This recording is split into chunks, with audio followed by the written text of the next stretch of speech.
Dinding kaca pos lantas diduga ditembak OTK.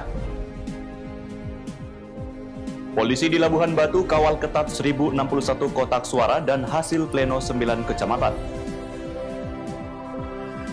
2 kapal berbendera Vietnam diamankan TNI Angkatan Laut. Selamat malam pemirsa, selain cuplikan berita tadi, kami juga akan menyajikan informasi menarik lainnya. Bersama saya Daniel Huta Barat, pemirsa inilah Sumut hari ini malam selengkapnya.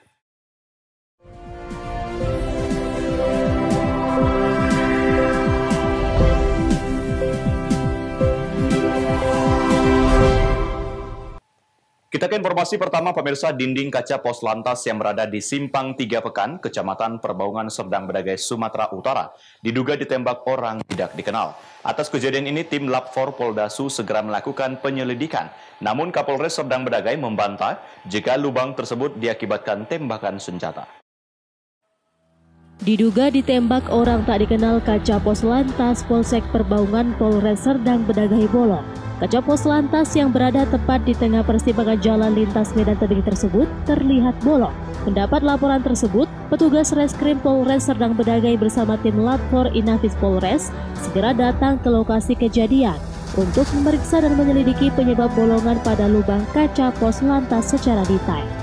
Seperti diketahui, hal tersebut berawal saat lokasi kejadian tengah sepi dari hiruk-pikuk kendaraan yang lewat. Di saat itulah terdengar satu kali letusan yang tak jauh dari pos lantas. Terlihat bolongan pada kaca pos lantas tersebut berukuran seperti diameter peluru tajam yang terlihat dari bagian depan hingga bagian dalam pos. Melihat kondisi ini, petugas pun langsung secara detail memeriksa para saksi yang berada di lokasi kejadian. Menurut Suparno yang merupakan warga sipil yang sehari-hari membantu pihak kepolisian mengatur lalu lintas, ia mendengar satu kali letusan tepat di bagian kaca depan pos lantas. Dirinya pun mengaku mendengar dengan jelas satu kali letusan senjata api, lantaran posisinya berdiri dari pos lantas hanya berjarak setengah meter. Kalau ketahuan pastinya tidak tahu, cuma suara letusan aja yang dengar. Berapa letusan, Mak? Gimana? Berapa letusan, Mak? Satu kali letusan. Satu kali letusan. Posisi abang itu di mana? Posisi aku di sini madep ke sana. Waktu di situ abang posisi ada nggak orang yang melintas? Itu nggak kelihatan, kita nggak fokus ke situ. Nggak terkejut gitu, Bang? Ya, pikirku cuma batu nabrak, itu aja biasa aja. Berarti Kaca. di samping abang letusan apa itu? Setengah meter dari apa itu? Posisinya lah, Bang. Abang posisinya. Dari lubang itu setengah meter. Sementara itu, Kapolres Serdang Bedagai mengatakan lubang bolongan berbentuk peluru yang menembus kaca pos lantas merupakan pentalan batu kerikil dari kendaraan truk atau mobil pribadi yang mengakibatkan pecahnya kaca pos lantas tersebut. Pihaknya juga mengaku sudah memeriksa sedikitnya 5 orang saksi beserta personel lantas yang ada di lokasi kejadian dan memastikan bahwa mereka sama sekali tidak melihat adanya oknum yang mengeluarkan senjata api dan menembakkannya ke arah pos lantas tersebut. Memeriksa para saksi-saksi, mereka sampai saat ini tidak ada mendengar suara letusan senjata api maupun letusan lainnya, dan tidak ada melihat orang berhenti untuk mengeluarkan senjata, karena mereka petugas polisi juga yang sedang ada di pos polisi itu juga tidak mendengar suara letusan maupun melihat orang mengacungkan senjata. Artinya ini dalam masih penyelidikan kami, tapi patut diduga ini hanya benturan semacam batu kerikil. Mungkin ada mobil melintas terpental mengenai kaca. Nah, kita lihat kaca itu tidak tembus tadinya, karena kaca itu dilapisi oleh kaca film, jadi dia tidak tembus. Artinya kalau peluru dia itu sudah harus tembus, ya. Dan setelah saya cocokkan ke beberapa jenis peluru, nah itu tidak ada kemungkinannya itu tembus oleh peluru. Bukan dari letusan atau tembakan, tapi kemungkinan besar karena benturan batu, ya. Karena kendaraan berseliweran di situ dan banyak batu-batu kecil seperti kerikil. Nah ini sementara. Kita lokasi ada CCTV, Pak. Ini ada nggak, Pak? Kira-kira? Kita sudah melihat dari CCTV tetangga ada, tapi nggak ada yang namanya orang berhenti di sekitar situ. Nggak ada. Yang ada relawan yang 2 orang ini nyebrang-nyebrangkan kendaraan. Abdul Malik melaporkan untuk Eva Arena TV. Sementara itu pemirsa, seorang pensiunan polisi terkapar bersimbah darah. Ditemukan warga tergeletak di ruas jalan tidak jauh dari pintu tol Sei Semayang Sunggal. Diduga merupakan korban perampokan.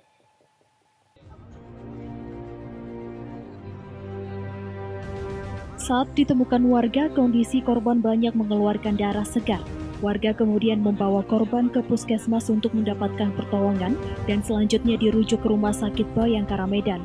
Karena kondisi luka dan mengeluarkan banyak darah dari telinga, korban yang saat ditemukan tidak memiliki identitas akhirnya meninggal dunia. Korban merupakan warga Jalan Lestari, Desa Bakaran Batu, Lubuk Pakam, Deli Serdang.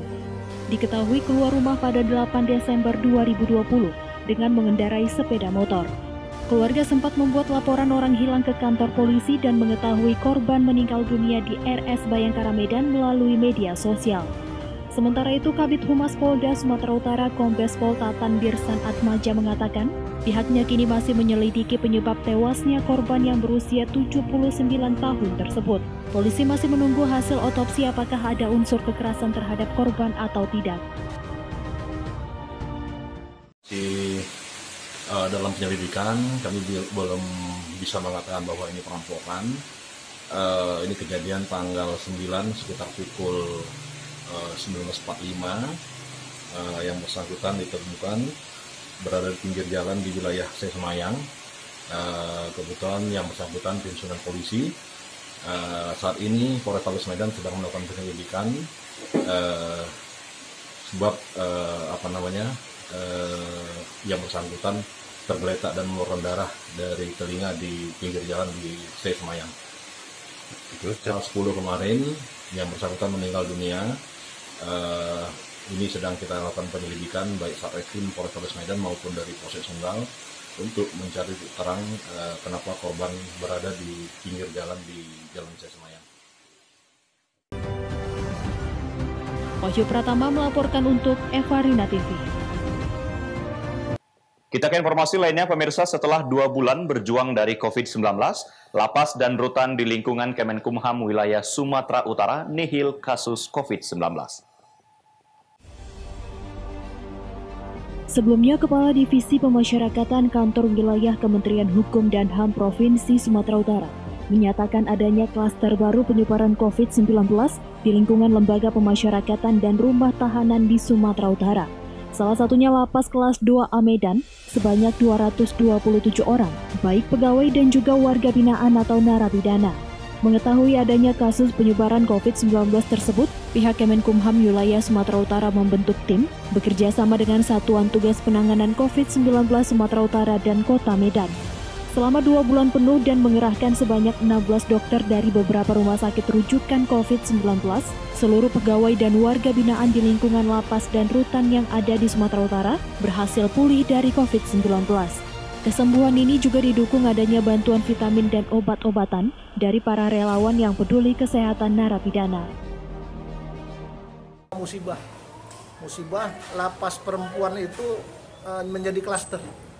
Ada sekitar 227 yang kena dan semuanya itu sudah ditangani oleh Satgas Covid gabungan dari Kota Medan, ya. Dari Kota Medan semua teman-teman ada 16 orang dokter. Kita bekerja sama dengan rumah sakit sekitar untuk bagaimana ini bisa teratasi. Jadi ada beberapa rumah sakit yang kita menjalin kerjasama dan setiap mereka yang bergejala kita kirim. Awalnya seperti itu awalnya. Yang tidak bergejala kita isolasi di tempat. Nah, karena tempat isolasinya tidak cukup, kita gunakan LPKA sebagai ruang isolasi.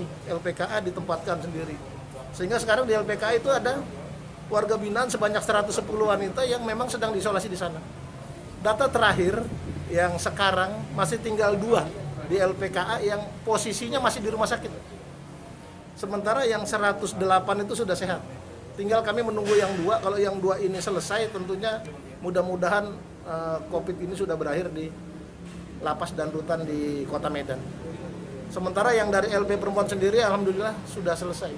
Tapi proses sebelum selesai ini, kami hampir 2 bulan sama dengan tim Satgas yang kita bentuk berjuang hampir 24 jam, jangan sampai nanti ada terjadi apa-apa. Dari total itu, total 227, mereka sudah selesai semua, sudah selesai dan sudah diswab ulang. Hingga saat ini pihak Kementerian Hukum dan HAM wilayah Sumatera Utara mengaku pegawai dan warga binaan atau narapidana yang berada di lingkungan lapas serta rutan di Sumatera Utara bebas dari COVID-19. Wahyu Pratama melaporkan untuk Eva Rina TV. Sumut hari ini masih akan kembali sesaat lagi, tetaplah bersama kami.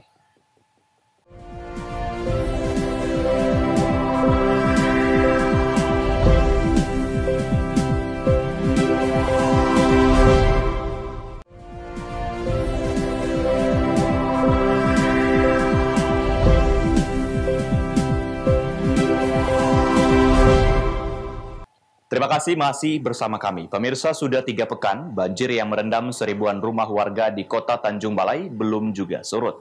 TNI dan polisi membagikan 5 ton beras kepada korban banjir. TNI Polri di Tanjung Balai diserbu warga saat membawa bantuan beras di 2 kecamatan Datuk Bandar. Agar tidak terjadi kerumunan, petugas membagikan satu persatu karung beras kepada setiap kepala rumah tangga. Kapolres Tanjung Balai AKBP Putu Yuda Prawira mengatakan banjir sudah berangsur lama melanda kota Tanjung Balai akibat tanggul yang jebol di desa Piasa Hulu Asahan. Kebutuhan pokok semakin berkurang akibat warga tidak bisa bekerja dan terpaksa mengungsi ke tempat yang lebih aman. Jadi hari ini kita membagikan sembako berupa beras kepada masyarakat yang terdampak banjir, khususnya di kota Tanjung Balai. Jadi bantuan ini adalah bantuan dari Bapak Kapolri dan Bapak Panglima TNI yang disebarkan ke seluruh Indonesia, termasuk kita di Kota Tanjung Balai juga dapat bagian. Jadi kebetulan masyarakat Kota Tanjung Balai terdampak adanya banjir kiriman dari hulu sungai, ya, sehingga berdampak kepada Kota Tanjung Balai. Tanggul yang jebol belum diperbaiki. Akibatnya ketinggian banjir masih terus meningkat. Wanda Pratama melaporkan untuk Eva Rina TV.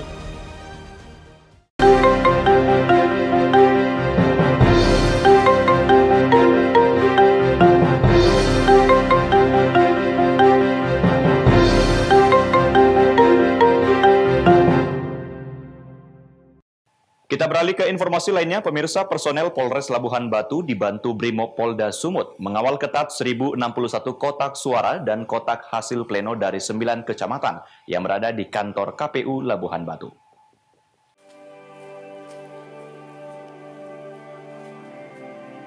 KPU Labuhan Batu telah menyelesaikan tahapan pilkada dari pemungutan suara, penghitungan suara di tingkat TPS hingga rekapitulasi di tingkat kecamatan.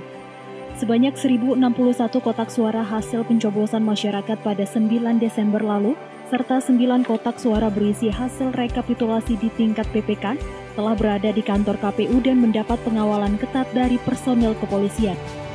Ketua KPU Labuhan Batu Wahyudi menyebutkan, 1061 kotak suara dan hasil rekapitulasi di tingkat kecamatan telah berada di kantor KPU dan pihaknya mengimbau masyarakat dan tim paslon untuk menunggu hasil dari pleno rekapitulasi di tingkat kabupaten yang akan digelar pada 15 hingga 17 Desember untuk menetapkan hasil perolehan suara terbanyak dari masing-masing pasangan calon bupati dan wakil bupati untuk periode 2021 hingga 2024.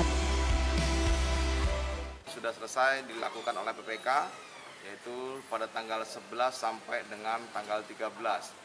Jadi hari ini semua kotak suara 1061 kotak suara sudah di KPU ditambah dengan 9 kotak suara hasil rekapitulasi di tingkat kecamatan, semua sudah berada di KPU Labuhan Batu. Kapan rapat pleno sendiri KPU sendiri, Bu?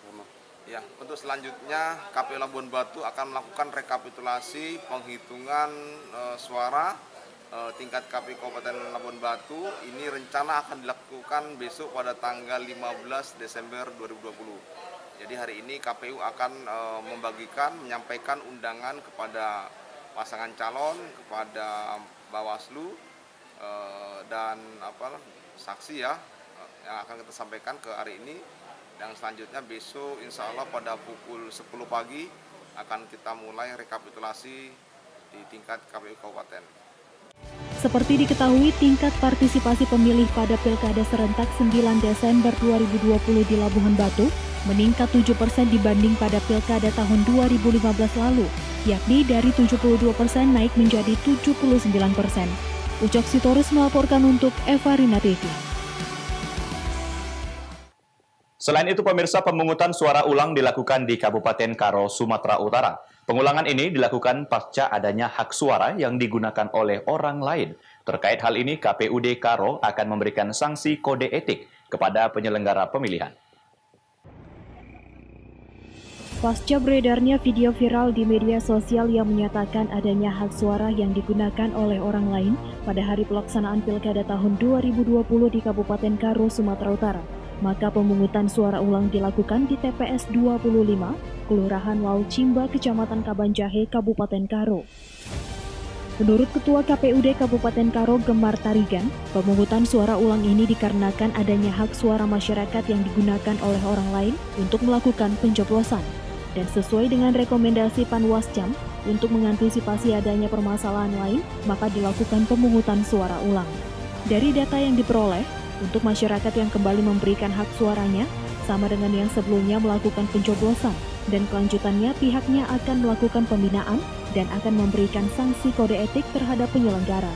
Namun sanksi yang diberikan akan ditinjau kembali sesuai dengan rekomendasi dari Panwascam.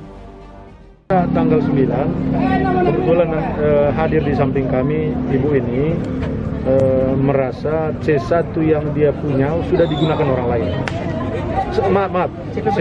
C pemberitahuan yang beliau miliki sudah digunakan oleh orang lain.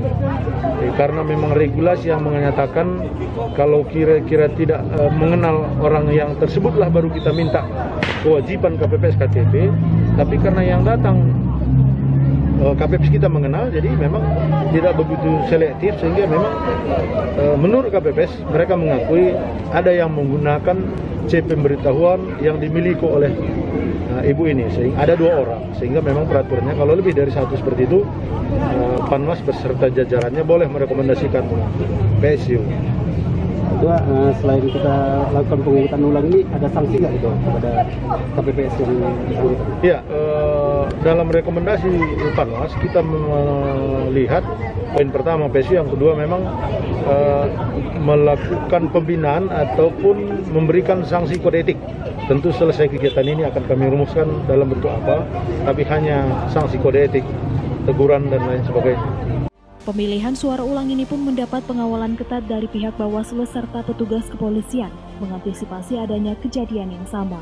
Chandra Bukit melaporkan untuk Eva Rina TV.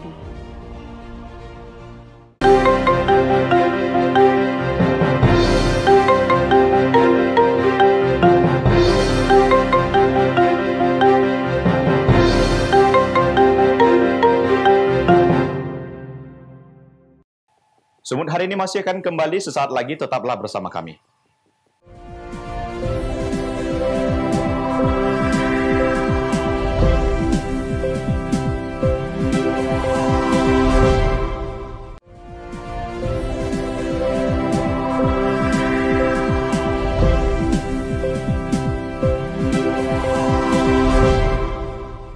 Terima kasih masih bersama kami pemirsa. Kapal patroli KRI Sutedi Senaputra 378 milik TNI Angkatan Laut berhasil menangkap 2 kapal ikan asing mencuri ikan di perairan Natuna. Petugas juga mengamankan 17 awak kapal berkewarganegaraan Vietnam yang mencoba kabur keluar dari perairan Indonesia.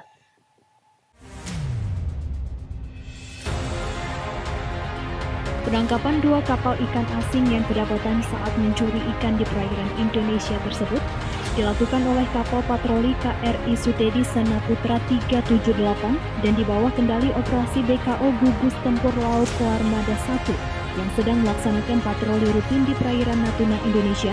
Dan saat dilakukan penggeledahan, kedua kapal ikan asing berbendera Vietnam ini terbukti sedang melakukan penangkapan ikan di perairan Natuna Utara, Indonesia. Dalam penangkapan tersebut tidak ada perlawanan, meski mencoba kabur setelah melihat kapal milik TNI Angkatan Laut. Namun pelarian kapal yang dilengkapi alat pendeteksi kapal lainnya ini akhirnya digagalkan petugas yang kini terus melakukan patroli di perbatasan perairan Indonesia. Kini petugas patroli dari TNI Angkatan Laut telah memetakan titik rawan pencurian ikan di Selat Malaka dan Natuna yang kerap dilakukan oleh kapal ikan asing. Kini kedua kapal ikan asing berbendera Vietnam tersebut langsung dibawa ke Lanal Ranai di Kepulauan Riau. Wahyu Pratama melaporkan untuk Evarina TV. Pemirsa, peringatan Hari Nusantara ke-63 dapat dijadikan momentum untuk membangkitkan semangat dalam mengembangkan potensi yang terdapat dalam bidang kemaritiman. Dengan pengembangan kekayaan laut yang lebih optimal, diharapkan mampu berkontribusi nyata dalam meningkatkan pertumbuhan ekonomi nasional.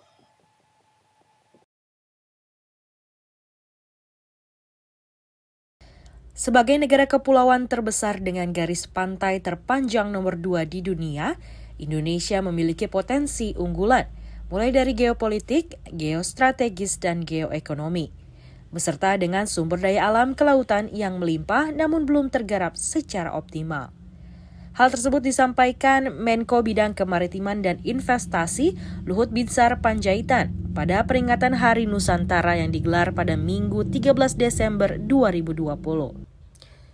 Luhut menyebut peringatan Hari Nusantara ke-63 kali ini harus dapat dijadikan momentum untuk membangkitkan semangat dalam pengembangan sejumlah potensi utama yang terdapat dalam bidang kemaritiman, khususnya pada 3 aspek, yakni potensi wisata bahari, perikanan, dan perhubungan.